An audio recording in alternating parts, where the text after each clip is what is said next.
Once upon a time, there was a little boy named Jack who lived with his father. His favorite thing was the story about giants that his mother used to tell him.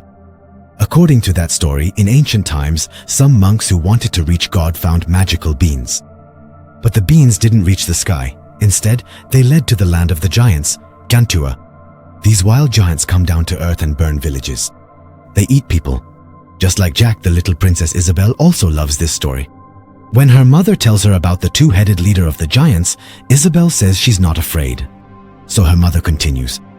The monks, in order to stop the giants, use dark magic to make a crown from their hearts. Thanks to this crown, King Eric enslaves the giants, imprisons them in Gantua, and brings peace by cutting down the beanstalk. From that day on, the crown and the beans are buried in the ground along with the king's tomb. Jack asks his father if the giants will ever come back.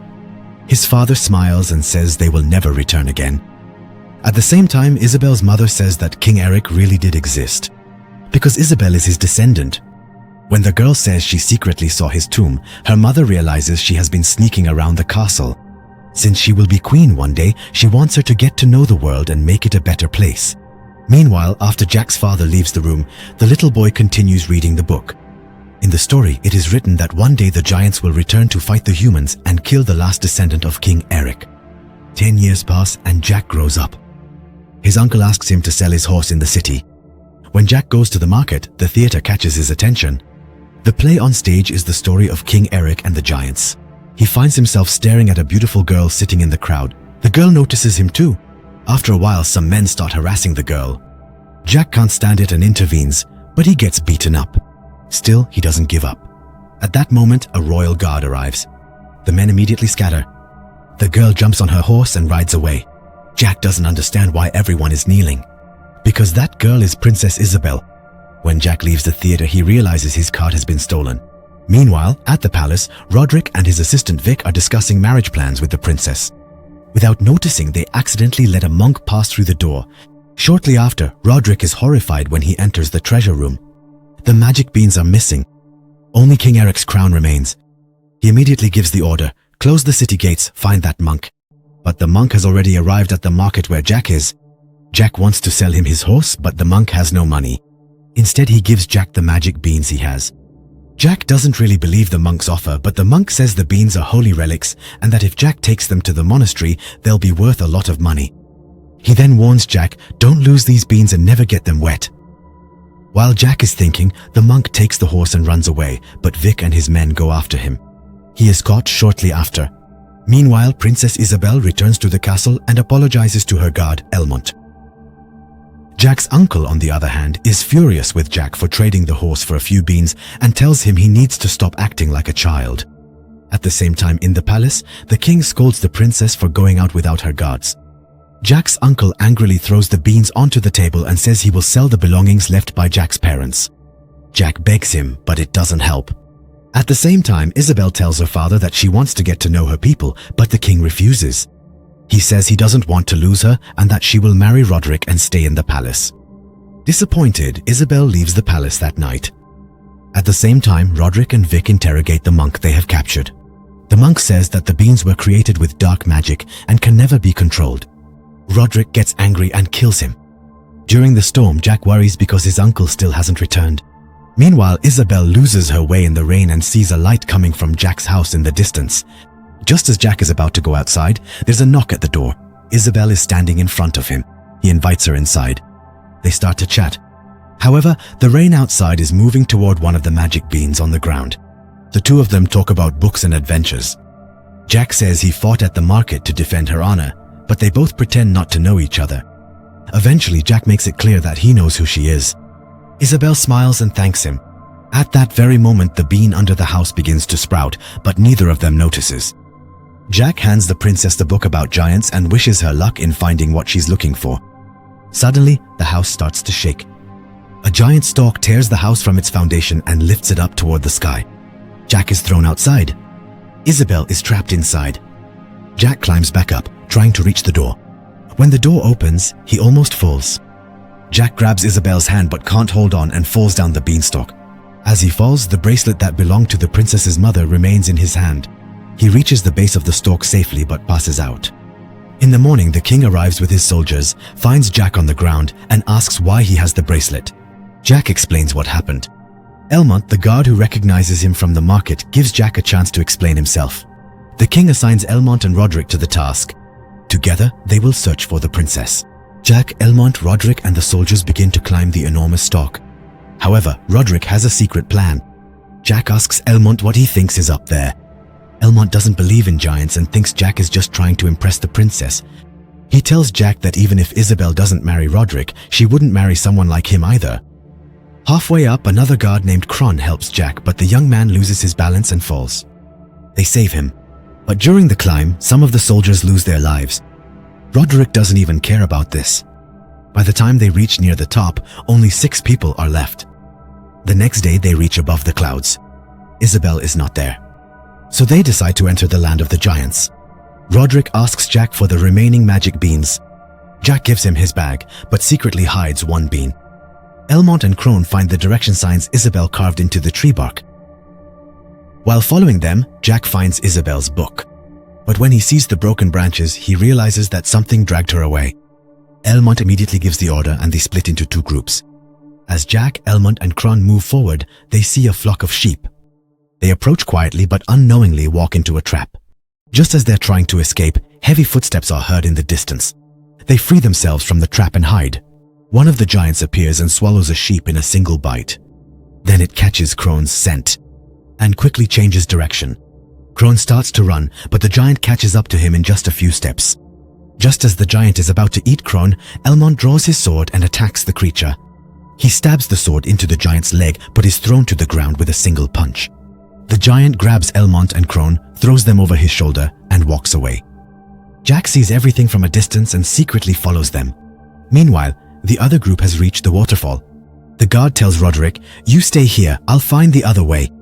But Roderick tricks him and pushes him off the cliff.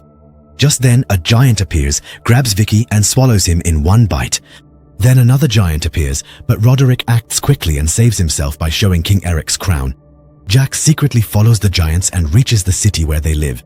At that moment, Isabel is in the hands of another giant. The giant asks her how she got there. Isabel says she is alone.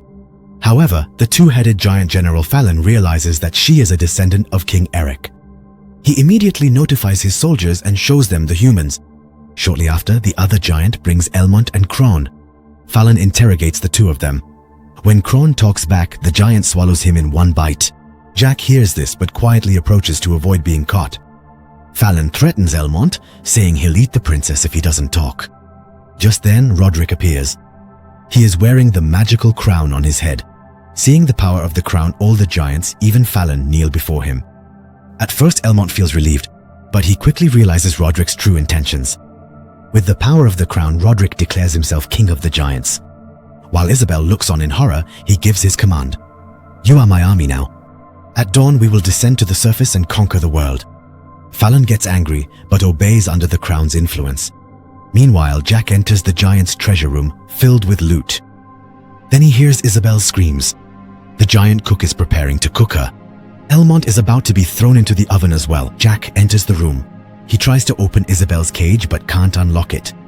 He secretly gives a knife to Elmont. The giant throws Elmont into the oven.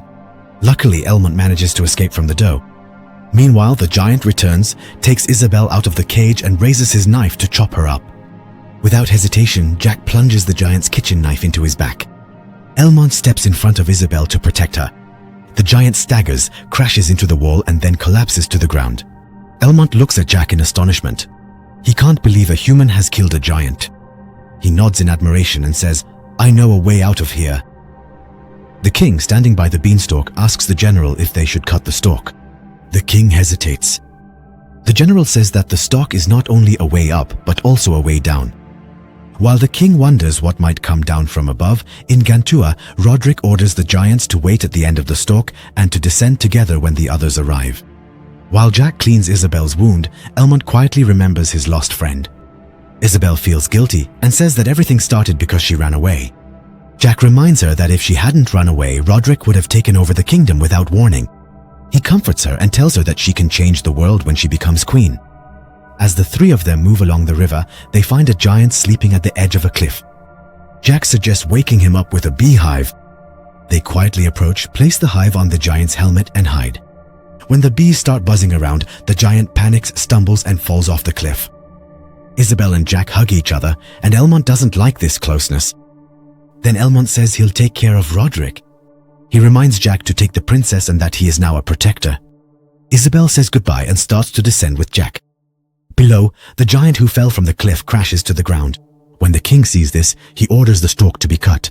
Although the general hesitates, the king says, "May my daughter forgive me," and begins to cut the stalk with his own hands. The general also repeats the same order to his soldiers. Jack and Isabel are descending. When the city comes into view, they stop and look at each other. Their bond grows stronger and they kiss. But down below, the axes have already started cutting the stalk. Meanwhile, in Gantua, Elmont is waiting for Roderick. The sounds of the giant army echo. When Roderick arrives, Elmont attacks and Roderick drops the beans he is holding. The two fight to the death. Roderick calls for help from the giants. Phelan orders his men to get him out. Although Roderick seems to have the upper hand, Elmont seizes his sword and wounds him.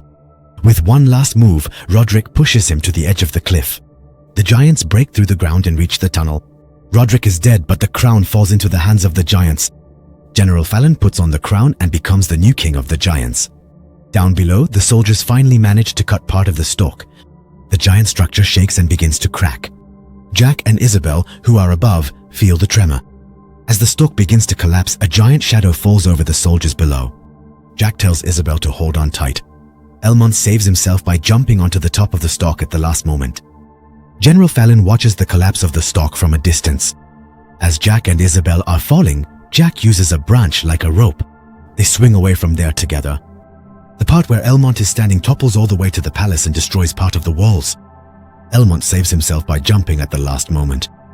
When the king sees the destruction, he thinks he has lost his daughter, but soon after, the general brings Isabel back safe and sound. Isabel tells her father about Roderick's betrayal and how the giants were set free.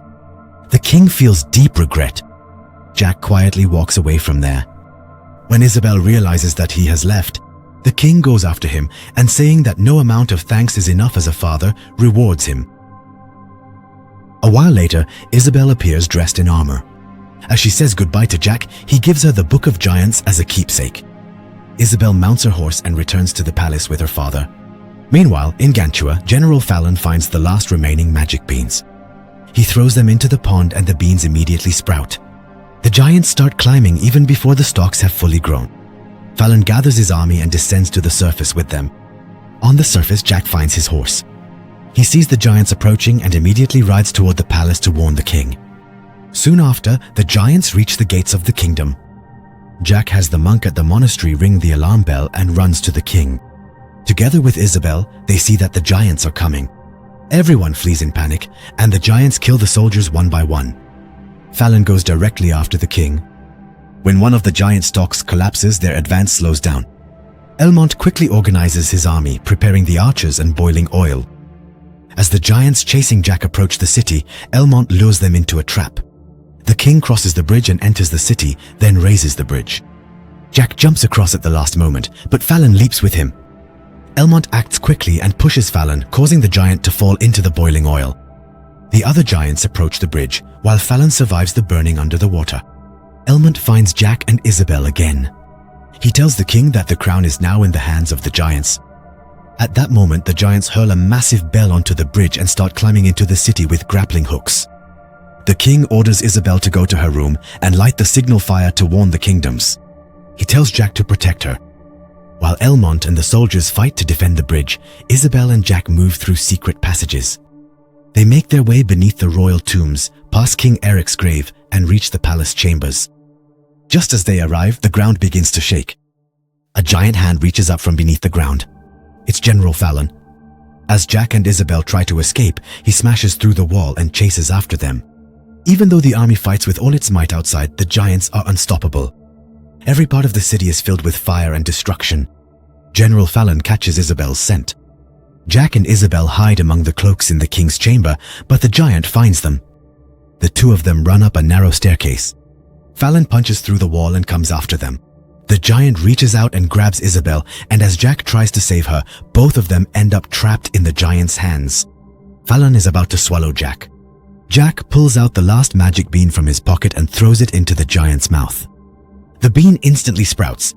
It grows inside the giant's stomach and bursts through him. The giant's body is torn apart. The palace collapses along with him. The broken pieces of the crown fall next to Jack. Down below, the giants lower the bridge again. The people shut the gates and set up a defensive line. However, the massive beanstalk falling from the sky destroys the palace. Seeing this, the giants realize what has happened, drop their weapons, and kneel before the human army. Jack places King Eric's crown on his head. Isabel takes his hand. The war is over. Years pass. Jack is now a father. This time he tells the same story to his children. As the camera pulls away, we see that the crown is being remade. In the final scene, a guide shows the crown to a group of students in present-day England. And so, the story comes to an end.